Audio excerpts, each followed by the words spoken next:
তো একটা কথাই বলবো, গ্যাস, তেল, বিদ্যুৎ এগুলো নিয়ে আর কিছুই বলবো না। তবে রাষ্ট্র পরিচালনায় এবং রাষ্ট্রের যারা বিরোধী দল আছে, সরকারি দল আছে, কর্তৃপক্ষ আছে, যারা রাষ্ট্রের নীতি নৈতিকতা তৈরি করে, তাদের কাছে একটা বিশেষ অনুরোধ থাকবে, রাষ্ট্র থেকে ভিআইপি কালচারটা দূর করতে হবে।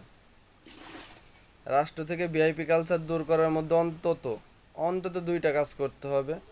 এক, সকল শ্রেণী পেশার মানুষের কারেন্ট থেকে শুরু করে গ্যাস সব কিছু এক সার্ভিসেই চলবে।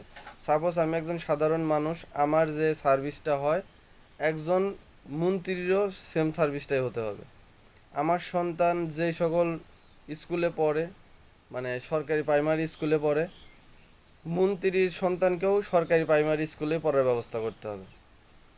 অন্তত এই দুইটা কাজ করুক,